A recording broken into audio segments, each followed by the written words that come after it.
The console wars between the Sega Genesis and Mega Drive and the Super Nintendo is a well-known and well-documented topic. In the end, deciding what's better depends on your own personal tastes. When comparing sales numbers, things are pretty close as well. Some sources state that the SNES outsold the Genesis, while others list the Genesis as having potentially higher sales. That variation of Genesis sales seems to be dependent whether the source counted third-party and potentially no-bad sales as well, but different regions prefer different systems, and in the grand scheme of things, it doesn't really matter. That being said, today at least from what I can observe, the favorite of the two seems to be the Super Nintendo. I see more people talking about it than the Mega Drive or Genesis. I've got a few guesses on why that is the case. First of all, Nintendo is still around making consoles, whereas Sega isn't. And Nintendo has a really great track record of excellent first-party games. That in turn makes the Super Nintendo, and other older Nintendo consoles for that matter, more accessible to people who only have experienced modern Nintendo systems. I also think that the Super Nintendo is popular for first-time retro system buyers because it provides some comfort in the form of some familiar franchises. And the success of the NES and SNES Classic speaks for itself. But this isn't a video about the Super Nintendo. We're supposed to be talking about the Genesis here. The Sega Genesis, or Mega Drive as it's known in many other places in the world, including its homeland, is something I think more people should be paying attention to. In fact, whether you're just wanting to get into 16-bit gaming or want one for nostalgic reasons, this might be the right time to pick up a Genesis for yourself. One of the great things about the Genesis is that, compared to the Super Nintendo, Mega Drives are more affordable. Yeah, I'm going to use Mega Drive and Genesis interchangeably, just so you know. Pricecharting.com is a good site to see general pricing trends, and while average prices for both SNES and Genesis games have been slowly increasing, Genesis games are on average about 10 Yankee dollars more affordable. From the prices I've seen here in southern Ontario, Genesis consoles are more affordable as well. Shops in my area will have Super Nintendos anywhere from $80 to $120, depending on the condition or how greedy the store owner is. Genesis is complete with controllers and cables can be had for about 60 Canadian on eBay. Mine was only about $17 or $18 at Value Village, so you can find some really good deals here and there. I think there are many non-gamers who just don't really know what Sega is, especially now that they don't make consoles, so places and people just don't know what they have sometimes. But it's not just price. From a collecting standpoint, it's much easier to find games in their original cases. Whereas Nintendo used paper or cardboard boxes until the N64 and Game Boy Advance, Sega has been using plastic cases since the Master System. It's a clamshell design that's pretty similar to what we see nowadays. That means that less Sega packaging ended up in the bin, and the likelihood of finding one with even manuals and other literature is much higher. And another thing worth mentioning is that the Mega Drive is interesting. I mean, I think every console is interesting in some way, but it's just far enough removed from a modern console that just the novelty of using or owning one is appealing. For example, the controller isn't like the one on the SNES, which by the way is only missing a few buttons and 2 analog sticks to be modern.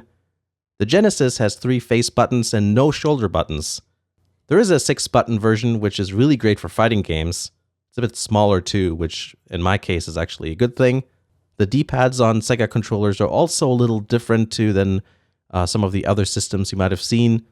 This design allows you to plant your thumb in the middle and just tilt to go up, down, and left, right. It's not like you can't do that with other controllers, but what I'm saying is that it's very accommodating to that kind of playing style, I guess.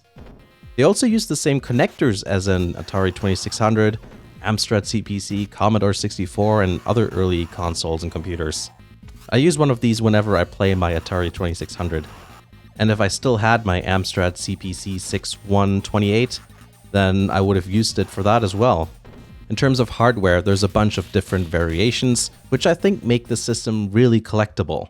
The original and the second model are probably the most known models. There's also the tiny Genesis 3, which was actually a licensed made thing, as well as the portable Sega Nomad, which is a handheld Genesis. There's actually more hardware releases than just those, and things can get progressively strange the more you research. On top of that, there's also numerous accessories like the 32X CD add-on or power base converter, which allows you to play Master System games. If you're looking to get a Genesis, I personally would try and get a Model 1 if possible. If not, then a Model 2. Generally speaking, Model 1 Mega Drives are better in terms of image quality and sound quality, but there are several revisions of it as well. When it comes to these technical things, I always recommend looking at the retrorgb.com site. It covers a huge variety of old systems, and it also includes some very good information on what to look out for hardware-wise. So give it a read. Link is in the description. But if you just want a Genesis and aren't too picky about the quality, or you find something at a really cheap price, then just go for it and buy whatever you may find. For me, one of the most interesting parts of the Genesis and Mega Drive is all the different hardware and accessories. A few of the most notable add-ons are the power base converter, which allows you to play Master System games. There's the 32X, which allowed specifically developed 32-bit games to be played. And the CD add-on allowed the system to play games with added functionality like full motion video and CD quality sound. The 32X and CD add-on didn't really catch on. The idea, of course, was to enhance the abilities of the system, but I guess convincing consumers that they needed these was a bit difficult. That also meant developers were a bit reluctant to make games requiring these add-ons. But there were games that were made for these, of course, and some of them even required both. But I don't blame Sega for giving it a go. Nintendo had the Famicom Disk System, and that seemed to have done alright. I don't have a 32X, but I do have a CD add-on unit. I traded a GameCube for it. I think that was worth it, just because, GameCubes are a bit easier to come by. I am missing the cables, however, so that's a thing. Let's talk about games now. Obviously, there's the Sonic games. I remember playing Sonic 1 and 2 at my local supermarket's electronics section back in the 90s, but I generally ended up gravitating towards the Super Nintendo. I was really young back then, and the game's speed was a bit too fast for me. But I'm glad I got to experience these games now as an adult, and it's always nice to gain a newfound appreciation for something I dismissed as a child. But just like Nintendo isn't only Mario, Sega isn't only about Sonic. There's a bunch of noteworthy games. Some exclusives are a couple of Phantasy Star games, Castlevania Bloodlines, Contra Hard Corps, Streets of Rage 2, Shining Force 2. I think these are some of the most popular games on the Genesis. If you've got some Super Nintendo experience, then multi-platform games are worth a look too. The difference between SNES and Mega Drive versions can be quite large. It's not just graphics and sound, sometimes they're completely different games. One of the well-known multi-platform games discussed during that time was Mortal Kombat. The Super Nintendo and Genesis versions looked and sounded different, as well as felt different to play. The general consensus was that the Super Nintendo version looked and sounded better, and the Genesis version was the best to play. The most discussed part of the game was probably the violence, though. The SNES version was censored while the Genesis version wasn't, which automatically made the Genesis game cooler, of course. Interesting how censorship in video games was a topic then, as it is now. Except in Mortal Kombat's case, it's violence related, whereas now it's usually about sexual content. Even though Mortal Kombat 2 did include the blood and fatalities on the Super Nintendo, I still think the first Mortal Kombat is a great symbol of the whole censorship and violence in video game topic. An often overlooked genre, in terms of collecting anyway, is sports. You can see them stacked up in piles in pawn shops. Here in Canada, there's actually a pandemic of old NHL games. It's kind of crazy. But I think the yearly releases of these games exaggerates that effect. And also, collectors interested in sports games probably gravitate towards specific milestone games, and also ones they're nostalgic about. The Mega Drive and Genesis was a notable player in terms of making sports games a popular thing, as Sega tried numerous tactics to get non-traditional demographics into gaming. These days, these old sports games do a very good job of highlighting the evolution of games throughout a console's lifespan. I think even some non-sports fans can appreciate the gameplay of these games, especially when it comes to multiplayer.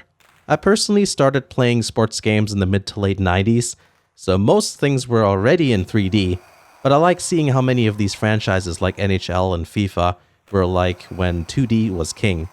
And because they're 2D, they have unique gameplay that doesn't apply to the later 3D games.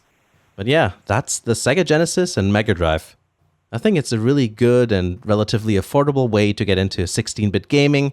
Perhaps not if you're looking at collecting all kinds of hardware variations, but if you're just looking to get yourself a system and a few games to play, then it's pretty good. I find it interesting how different it is to the Super Nintendo, and also how Sega tried to promote themselves as cooler and more mature than Nintendo. A bit like how Sony and Microsoft try to position themselves compared to Nintendo. Companies come and go when it comes to consoles, but apparently some things stay the same. I hope you enjoyed taking a look at the Sega Genesis and Mega Drive. Let me know what you think of the Genesis, whether you've had one growing up or not. I'm sure there's lots of cool stories and memories attached to these systems. If you want to support the channel, check out the Patreon page. There's also a second channel you can subscribe to, which is for now mainly there for niche Japanese gaming news, but occasionally I'll dump some other stuff on there. We're almost at 1,000 subscribers over there, so that's kind of exciting. I'm trying to get that channel monetized, so the first step is getting to 1,000 subscribers, and then there's also a certain amount of watch time we need to reach. But you know, if it doesn't happen, then it doesn't happen, but if yes, then cool. Anyway, thanks for watching, and I'll see you again in the next video.